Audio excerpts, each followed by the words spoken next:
आज चैप्टर क्या स्टार्ट कर रहे हैं हम लोग? Third, planning, business environment. क्या है? दीदी हेडिंग थोड़ी ऊपर अच्छी नहीं लगती। ठीक।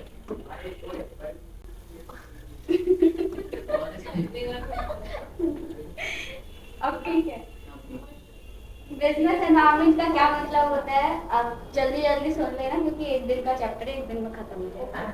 आप सोचते रह जाओगे, चैप्टर चला जाएगा। ठीक है, मेरे ऊपर ध्यान मेरी बातों पे मेरे ऊपर। बिजनेस एनवायरनमेंट का क्या मतलब है? Business environment means the sum of all individual institutions and other forces that are outside the control of the business। क्या बोला गया आपको कि बिजनेस एनवायरनमेंट क्या है? एक समअप है इंस्टीट्यूशन, इंडिविजुअल और अदर फोर्सेस का जो कि बिजनेस के कंट्रोल में नहीं है। कोई ऐसा काम जैसे कोई पॉलिटिकल इवेंट हो गया, कोई सोशल इवेंट हो गया, या फिर कोई एनवायरमेंटल इशू हो गया जो कि हमारे हाथ में नहीं है, बिजनेस कुछ नहीं कर सकता उसका, उसको हम लोग बिजनेस एनवायरनमेंट कहते हैं। मतलब आपके बिजनेस के आसपास जो भी हो रहा है जिसकी वजह से आपके बिजनेस अफेक्ट हो रहा है उसको बिजनेस एनवायरनमेंट कहा जाएगा। ठीक है। The organisation must be aware of the external forces. Organisation को क्या चाहिए कि वो अवेयर रहे कि बाहर क्या चल रहा है, क्या हो रहा है। ऐसा नहीं कि अपने आप में ही मस्त ओ मेरा तो डिमांड अच्छी है, मेरी सप्लाई अच्छी है, मुझे बाहर देखने की जरूरत नहीं है, ऐसा नहीं। ऑर्गेनाइजेशन को चाहिए कि मार्केट में क्या चल रहा है, बाहर क्या चल रहा है, उसको भी ध्यान दे। क्यों? क्योंकि कई बार होता है कि हमें लगता है सिर्फ हमारे डिमांड इंपॉर्टेंट है, लेकिन हम लोगों ने किस में पढ़ा है? इकोनॉमिक्स में पढ़ा है कि अगर आपके चाय पत्ती के प्राइस बढ़ गई तो चीनी की डिमांड कम हो जाती है ना? क्या कहते हैं उसको? कॉम्प्लीमेंट्री गुड्स और सप्लीमेंट्री गुड्स। तो वो भी तो एक बिजनेस एनवायरनमेंट है। आप तो सोच के चले थे मैंने तो कुछ इधर उधर नहीं किया, मेरा तो कुछ नहीं होना चाहिए था, पर क्या हुआ?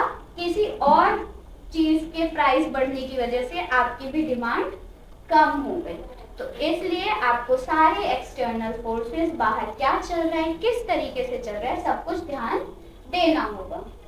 नेक्स्ट आता है the organisation must be set goals and formulate plans and procedure based on changing external business environment. Organisation को क्या चाहिए कि वो ऐसा बिजनेस एनवायरनमेंट, ऐसा ऑर्गेनाइजेशन का गोल सेट करे कि अगर कभी उसे प्लान या प्रोसीजर चेंज करना पड़े तो कोई दिक्कत ना आए।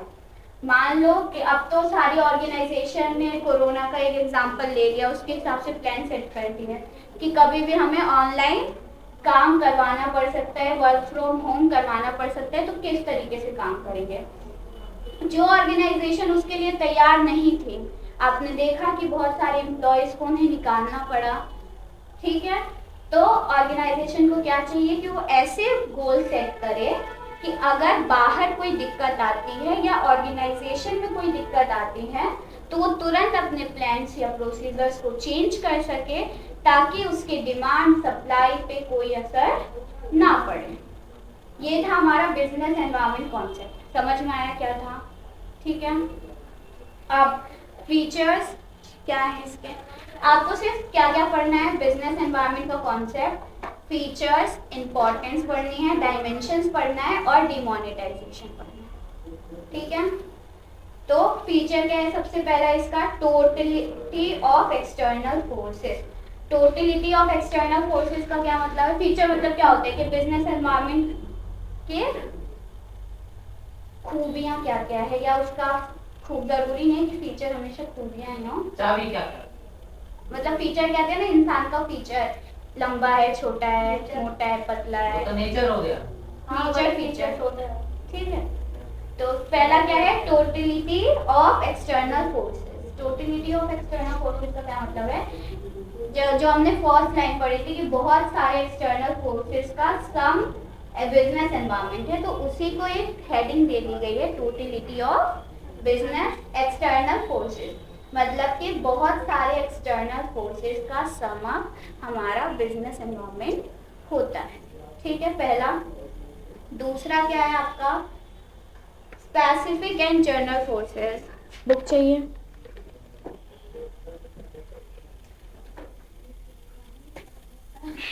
अरे सामने मुझसे बोल रही थी तुम्हारे प्रैक्टिकल हो गया?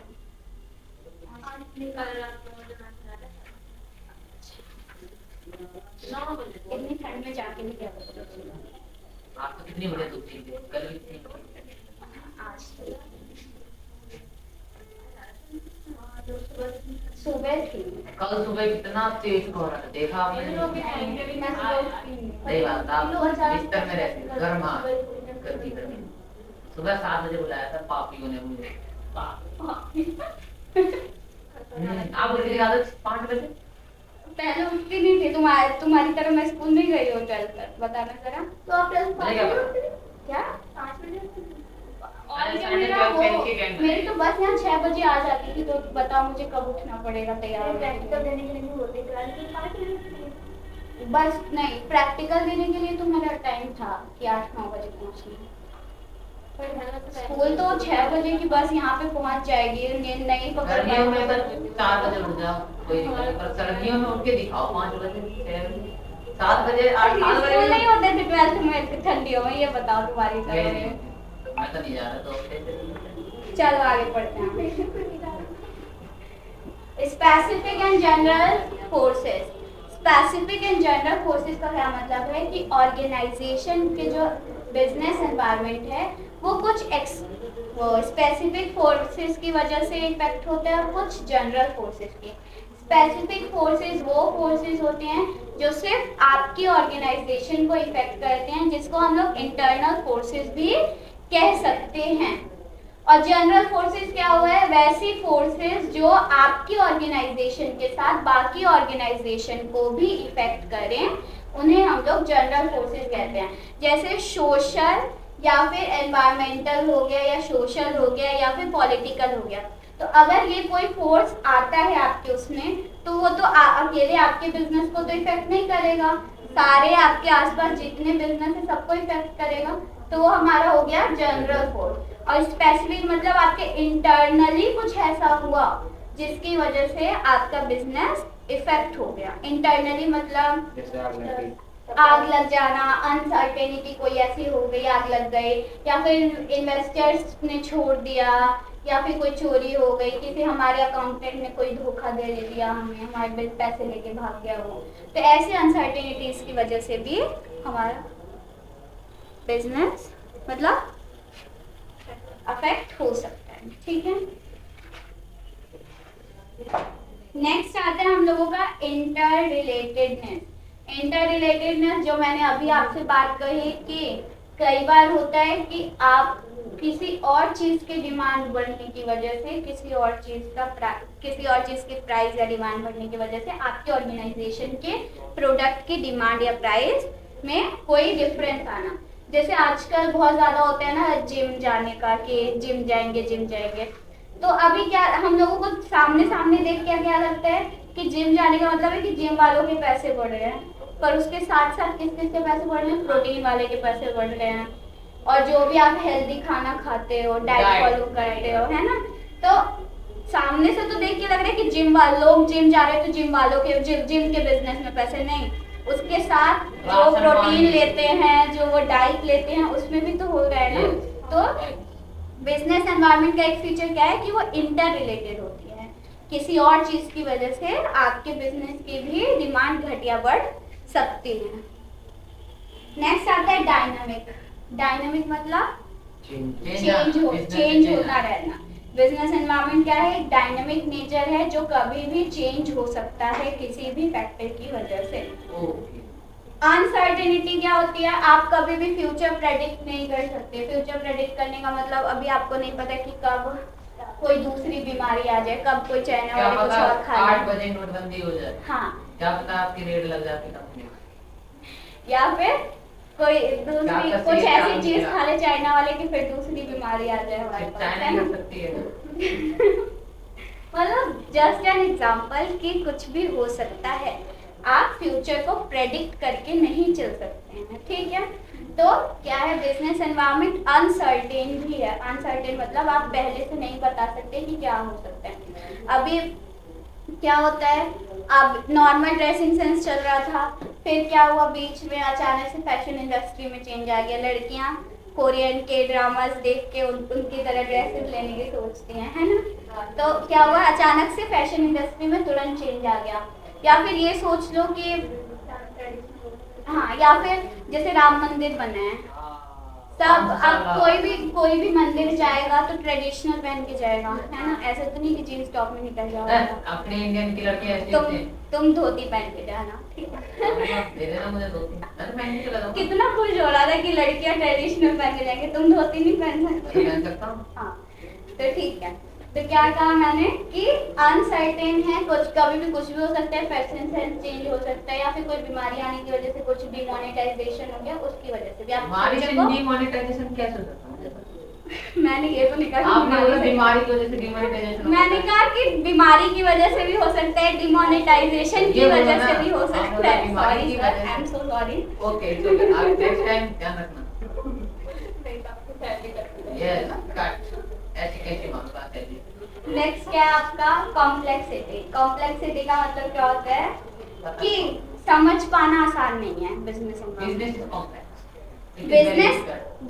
नहीं कॉम्प्लेक्स है, बिजनेस एनवायरनमेंट कॉम्प्लेक्स है। उसको बहुत समझना मुश्किल है कि कब क्या हो जाए। क्या लिखा हुआ है, business environment is a complex phenomenon which is easier to understand in parts but difficult to understand in totality। अगर आप उसके छोटे छोटे टुकड़े करके समझना चाहो तो आप आसानी से समझ सकते हो बिजनेस एनवायरनमेंट को, पर आप ये चाहो कि आप सब कुछ एक साथ समझना चाहते हो तो ऐसा नामुमकिन है। नेक्स्ट क्या है आपका last, relatedness. Business environment is a relative concept whose impact differ from country to country, region to region and form to form।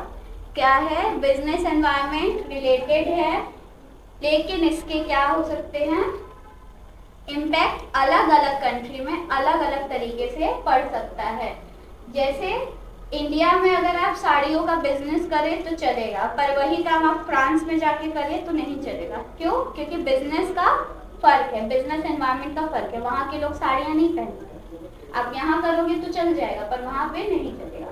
तो क्या लिखा हुआ है कि business environment is a relative concept whose impact differ from country to country, region to region और form to form। कई बार आपके company के लिए जो चीज हार्मफुल है, आपके बिजनेस एनवायरनमेंट जो चीज हार्मफुल है, क्या पता दूसरी कंपनी के लिए वही चीज अच्छी हो जाए। जैसे कि मैंने कहा कि जिम और हेल्दी खाने का, पर वहीं पे फिर सब जंक फूड छोड़ देंगे, चिप्स कुरकुरे सब छूट जाएगा। तो जो चीज हेल्दी लोगों के लिए, ऑर्गेनिक फूड वाले बिजनेस के लिए तो अच्छी हो गई, पर आपने क्या किया, चिप्स वगैरह छोड़ दिया, तो आपके लिए तो उसके बिजनेस के लिए हार्म हो गया, थ्रेट्स आ गए, है ना। ये आपका फीचर खत्म, समझ में आया इतना? पहला बता दो। पहला क्या है, टोटलिटी ऑफ एक्सटर्नल फोर्सेस। हम लोगों ने बिजनेस एनवायरनमेंट के फर्स्ट लाइन में ही पढ़ा कि बिजनेस एनवायरनमेंट क्या होता है, सारे एक्सटर्नल फोर्सेस का एक सम अप है, ये इसका एक फीचर है। सारे एक्सटर्नल फोर्सेस मतलब सोशल, इकोनॉमिक, पॉलिटिकल, इन सब का एक जोड़ के सोशल बिजनेस एनवायरनमेंट बनाया हुआ है, ठीक है। Importance of business environment. Business environment के क्या क्या फायदे हैं? क्या इम्पोर्टेंस मतलब फायदा नहीं होता, एडवांटेज मतलब फायदा होता है। आपने बोला क्या फायदा? क्यों जरूरी है? आपने फायदा क्यों जरूरी है? तो तुमने वापस से रिपोर्ट वो रिपीट क्यों किया? तुम बोल भी तो सकते थे कि मुझे मेरा गलत है। आपको बता रहा था, आपने पूरी लाइन नहीं सुनी। चल, लगता तो उसका कट करने पड़ेगा। इम्पोर्टेंस ऑफ बिजनेस एनवायरनमेंट मतलब बिजनेस एनवायरनमेंट क्यों जरूरी है। तुम मेरे पैसे काटने की बात करो, मैंने अगर गलत पढ़ा दिया तो मैं आपके अकेला थोड़ी बोल सकता। YouTube किस लिए है? YouTube से भी तैयारी चल रही है। ये थोड़ी एक जगह पे भरोसा नहीं रखना चाहिए। शॉप ही नहीं खुलता होगा घर में। स्कूल में फॉर भी स्कूल की दीदी टीचर ने से यहाँ बात पे नहीं दूसरा पढ़ा है तो मैं दूसरा तो तू भरोसा किस पे करेगा, नहीं तो वालों पे नहीं दीदी मुझे। तो दोनों का हमें क्या पता इन्होंने गलत बताया, कभी किसी आपको बोलेंगे आपने ये क्या बताया था, यूट्यूब पे तो कुछ और बता रहे हैं। अच्छा ठीक है, दीदी मुझे भरोसा नहीं है। सही बात ये बहुत चलो फर्स्ट इम्पोर्टेंस क्या है आपकी, business environment enable the firm to determine opportunity to get the first mover advantage. अंदर पढ़ने की जरूरत ही नहीं है, आपके हेडिंग से ही आपको Yes. क्या पता चल रहा है कि बिजनेस एनवायरनमेंट फर्म को क्या करने में हेल्प करती है, First नई mover नई advantage. अपॉर्चुनिटीज को देखने में पहचानने में मदद करती है और फर्स्ट मूवर एडवांटेज लेने में। फर्स्ट मूवर एडवांटेज मतलब मान लो कोरोना का एग्जांपल लेते हैं, हम बहुत लोग बहुत पहले से न्यूज़ आ रही थी दिसंबर से कि चाइना में कोई बीमारी फैली है, चाइना में कोई बीमारी फैली, पर हम लोगों ने ध्यान नहीं दिया था। और पीएम मोदी पर ने दिया जिन लोगों ने ध्यान दिया था, मार्च में भी ऑर्गेनाइजेशन बंद होने के बाद भी कई मेडिकल कंपनियां खुली हुई थी मास्क बनाने के लिए, सैनिटाइजर्स बनाने के लिए। क्यों? उन्होंने पहले से बिजनेस एनवायरनमेंट देख लिया था। मेडिकली जब उनको जरूरत पड़ी उन्होंने तुरंत सैनिटाइजर, तुरंत मास्क, अलग अलग तरीके के मास्क आपकी मार्केट में आपको मिलने लगे थे ना। Yes. तो वो कौन सी कंपनियां थी जिन्होंने फर्स्ट मूवर एडवांटेज ले लिया? तुरंत उन्होंने क्या किया, बिजनेस एनवायरनमेंट को जांच परख लिया और तुरंत उसका फायदा उठा लिया। नेक्स्ट क्या है आपका, it help the firm to identify threats and early warning signal. Opportunities लेने में मदद करने के साथ साथ थ्रेट्स और अर्ली वार्निंग सिग्नल्स लेने में भी मदद करती है कि आपके बिजनेस के साथ कुछ गलत होने वाला है और गलत हो जाए उससे पहले आप उसे सुधार लें। जैसे कि पहले हम लोग टू व्हीलर ज़्यादातर बजाज के खरीदते हैं, पर जैसे ही मार्केट में और टू व्हीलर्स आने लगे, बजाज ने क्या किया, अपना तरीका चेंज कर दिया, अपना मॉडल चेंज कर दिया ताकि वो बिजनेस से इधर उधर ना जा पाए। ठीक है, क्या हुआ समझ में आया क्या कि अपॉर्चुनिटीज के साथ साथ थ्रेट्स लेने में और अर्ली वार्निंग सिग्नल्स देने में भी बिजनेस एनवायरनमेंट मदद करता है। एग्जाम्पल के लिए जब टू व्हीलर्स की इंडस्ट्री में बजाज के अलावा और कंपनियां घुसने लगी तो बजाज ने क्या किया, अपने हीरो होंडा हीरो मॉडल्स वगैरह को चेंज कर दिया। ठीक है,